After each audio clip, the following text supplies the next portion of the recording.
지난 시간에 강조한 대로 자료 분석, 통계 자료를 분석할 때 몇 가지 변수 사이에 성립하는 상관관계를 다루고 있는가. 그 상관관계가 있는 대상들 속에서 어떤 인과관계를 어떻게 추론하는 것이 합리적인 것인가.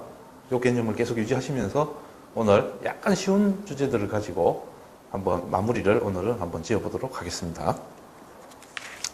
오늘 이제 첫 번째 문제는 건국대에서 기출되었던 문항입니다. 주제는 각 나라의 무역, 이제 물건을 사고 팔고 뭐 그런 경제적인 교류, 물론 이제 뭐 비경제적인 측면의 여러 교류도 있지만 가장 중요한 경제 교류, 나라와 나라 사이에 뭐 활발한 나라들도 있고 그렇지 않은 나라들도 있습니다. 문제는 이제 최근에 특히 뭐 우리나라 같은 경우는 외국과 또 이제 미국이라든지 유럽이라든지 이런 거대 시장들과 활발한 경제 교류를 하지 않으면 먹고 살기 힘든 나라입니다. 자, 그런데 어떻게 하면 그런 나라와 나라 사이의 경제 교류를 더욱더 활성화시킬 수 있는 것인지, 요 문제는 굉장히 나라 또 경제 발전에 중요한 문제가 되겠죠. 이 논제는 나라와 나라 사이의 경제 교류 활성화에 영향을 미치는 요소들을 좀 분석적으로 살펴보자. 그리고 앞으로 우리나라가 세계의 여러 나라들과 경제 교류를 하는 데 있어서 어떤 요소에 더 우리가 신경을 써야 될 것인지 그런 거를 객관적인 자료 분석을 토대로 한번 살펴보자. 뭐 이런 취지에서 출제된 것 같습니다. 자료 분석에 집중해서 한번 보겠습니다.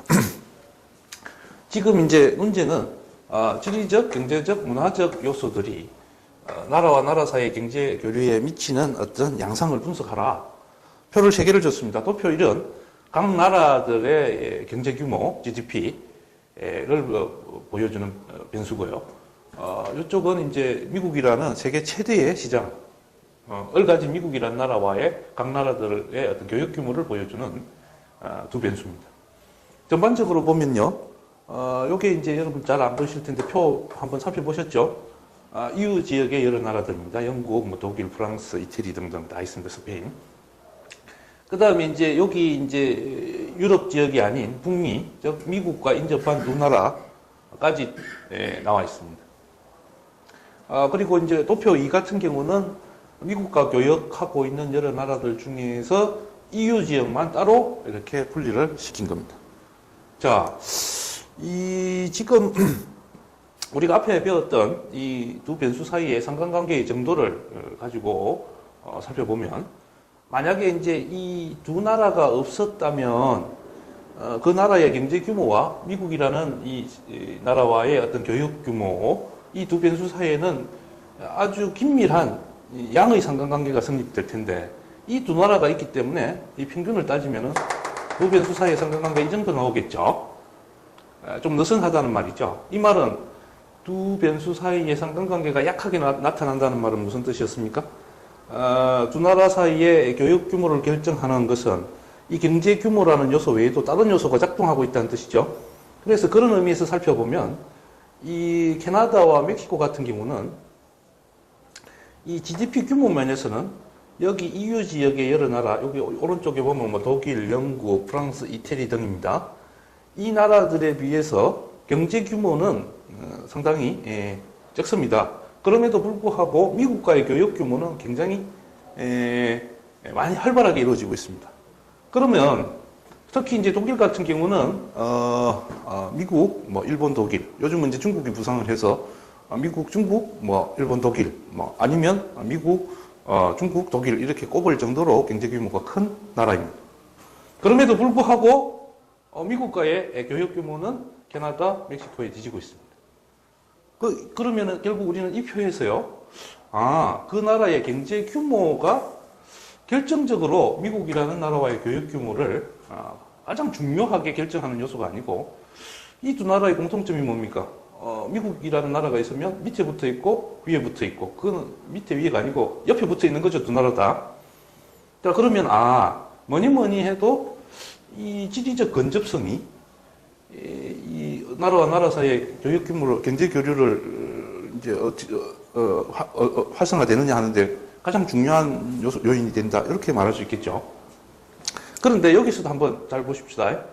요거를 이렇게 직선을 한번 그어보시고, 이렇게 그어보시면, 삼각형을 이렇게 만들어 보시면요. 멕시코와 캐나다 사이에 이 경제 규모의 차이는 이것밖에 안 되는데 교육 규모 차이는 굉장히 크게 나타납니다. 요거는 설명이 돼야 될 부분입니다. 그 이야기는 지금 이 경제 규모가 요 정도 차이가 나고 그 다음에 멕시코와 캐나다는 미국과의 이 근접성은 똑같은 동일한 조건임에도 불구하고 교육 규모가 이렇게 많이 차이 난다는 이야기는 또 다른 요인이 들어간다는 이야기죠. 그게 뭐겠습니까? 자, 여기 캐나다는 공용어 중에 하나가 영어입니다. 멕시코는 그렇지 않죠. 그러면 결국 여기서 이야기하는 이 문화적 요소까지 이 표 속에 들어있구나. 자, 1차적으로는 여러분들이, 지리적 근접성이라는 이 요소가 나라와 나라 사이의 경제 기류에 영향을 굉장히 크게 미치는 요소이구나만 집어내지 말고, 같은 지리적 조건, 이라 하더라도 문화적 소통 능력, 서로 같은 언어를 사용하면서 같은 언어를 사용한다는 게 단순히 말만 잘 통한다는 의미는 아닐 겁니다. 공유하는 부분이 많이 늘어나겠죠. 자, 그래서 문화적인 요인까지도 중요한 요소가 된다. 거기까지 일단 해주시고 표 2로 들어오면 여기 멕시코, 캐나다는 다 빼버리고 EU 국가들, 다시 말해서 미국과의 지리적 근접성이라는 조건 면에서는 동일한 나라들만 뽑았습니다. 그랬더니 여기서는요, 이 두 요소, 각 나라의 경제 규모와 미국과의 교육 구요 사이는 상당히 강한 상관관계가 나타나고 있어요. 이걸 이제 확대하니까 좀 차이가 많이 나는 것 같은데, 원래 표현을 주목하셔야 됩니다. 이 두 나라만 없으면 이 두 변수 사이에서는 굉장히 강한 상관관계가 나타나요. 자, 그러면 결국은 여기서 이제 한번 비교를 해봅시다. 전반적으로는, 특히 여러분 독일을 한번 보십시오. 자, 이 독일은, 물론 여기 이 나라들도 미국과의 거리나 이런 거 세부적으로 따지면 차이가 있습니다만은 태평양, 대서양 건너서 있다. 지리적 근접성은 동일하다고 칩시다. 여기서 뭐니 해도요, 독일이 미국과의 교육 규모가 가장 큰 이유는 표에서 보시듯이 GDP 규모가, 경제 규모가 가장 큰 나라이기 때문입니다. 그건 부정할 수 없는 사실인데, 중요한 것은 요 표에서 중요한 것은 영국과 프랑스가요, 요게 일직선상에 있다는 것은, 이렇게 끄면 일직선상에 위치한다는 것은 두 나라의 경제 규모가 비슷하다는 뜻이죠. 그럼에도 불구하고 미국과의 교역 규모는 이 정도 차이가 납니다. 이게 뭘 의미합니까?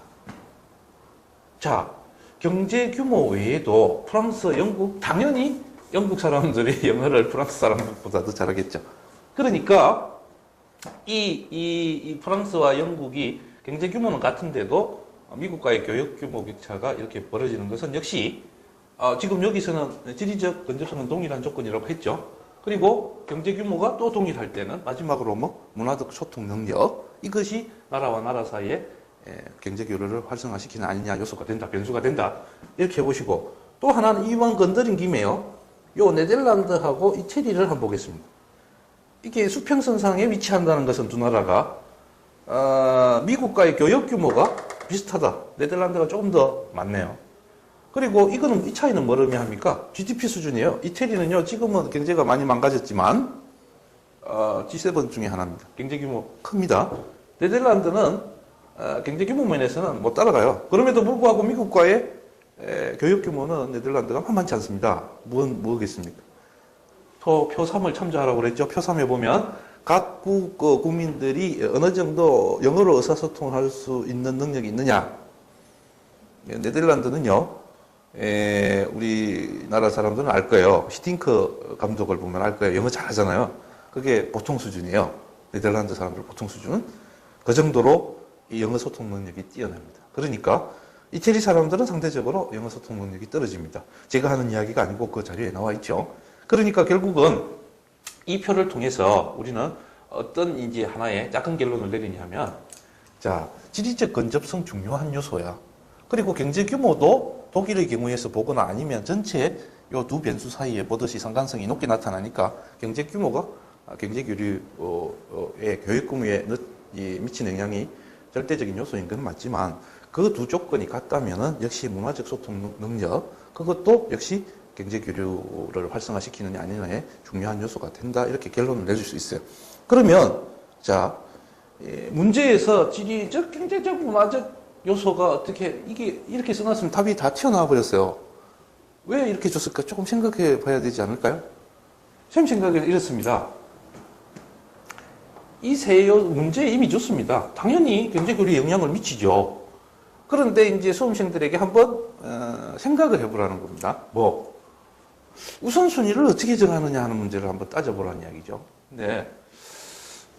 글쎄 모르겠어. 제가 근대 교수님들하고 통화를 해본 건 아니지만 출제 의도를 쌤이 읽어보니까 이런 이제 메시적으로 드러나는 것 이면에 숨어 있는 것을 수험생들이 스스로 한번 조금 더 고려해 봤으면 참 좋겠다라는 의도를 비치는 것 같아요.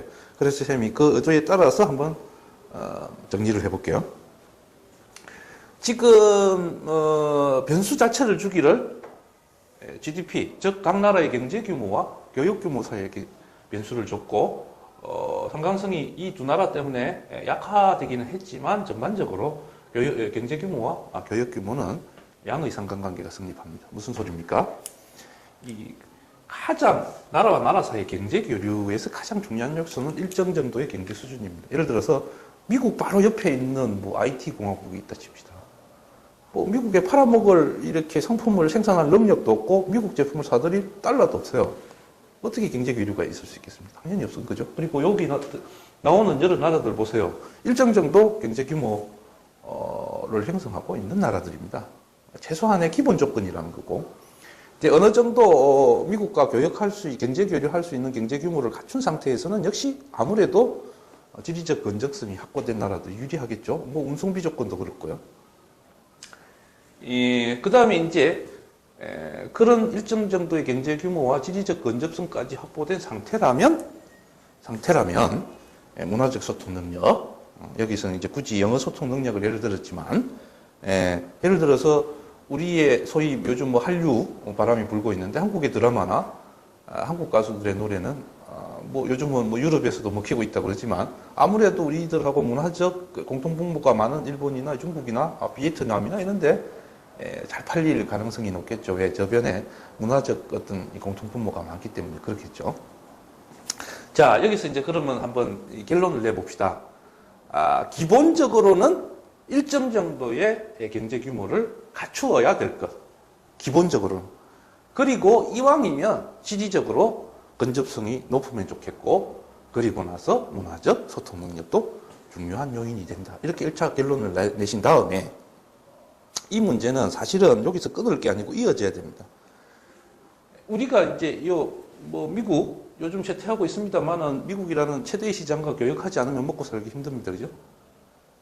그런데 이 미국과의 교역 규모를 어떻게 하면 키울 수 있는가라는 문제를 고민했을 때 경제 규모를 키운다. 하루아침에 되는 건 아니죠. 우리도 이 정도 경제 규모가 갖춰지는데 정말 이 노동자, 농민들의 희생을 기반으로 해가지고 30년, 40년 세월을 정말 힘들게 일해가지고 이 정도 경제 규모를 갖추게 된 겁니다. 물론 그에 따른 후유증도 많이 겪고 있는 거죠. 하루아침에 경제 규모를 키운다는 거 힘들어요. 지리적 근접성 문제, 미국과 교역을 활발하기 위해서 우리나라를 들여다가 그 옆에 붙여놓을 수는 없잖아요. 그런데 세 번째 요소, 이 표상에는 가장 3순위의 중요도로 나오지만요. 당장 우리가 미국과 교역 규모를 활성화시키는데 가장 손쉽게 할 수 있는 방법이 바로 영어 소통 능력 그리고 미국이라는 사회의 문화를 속속들이 공부하는 것은 얼마든지 할 수 있는 거거든요. 그러니까 비중은 제일 낮지만 문화적 소통 능력이 앞으로 세계화 시대에 경제 교류를 하는데도 매우 중요하다는 그런 의도를 살짝 가지고 낸 문제가 아닌가 생각합니다. 그러니까 단순히 문제에 이미 노출됐을 경우에는 여러분들이 표 분석을 통해서 이런 입체적으로 그냥 단순히 1, 2, 3 이렇게 하시지 마시고 요거는 기본적인 베이스로 깔렸으니까 이 고정 변수를 준 거 아니냐. 그리고 이거는 뭐니 해도 아무리 경제 규모가 중요해도 가까이 있는 게 경제 규모가 일정 정도 갖추어져 있다면 유지할 수밖에 없는 거고 이 조건이 동일하다면 여기서도 보듯이 여기 영어를 원활하게 사용할 수 있는 나라와 그렇지 않은 나라 EU 지역에서도 영국과 프랑스, 이태리와 네덜란드에서 보듯이 역시 이제 문화적 소통 능력도 대단히 중요한 요소가 된다. 이런 거를 좀 조심스럽게 꼼꼼하게 좀 짚어주면 좋겠다. 다음 문제로 넘어가 보도록 하겠습니다.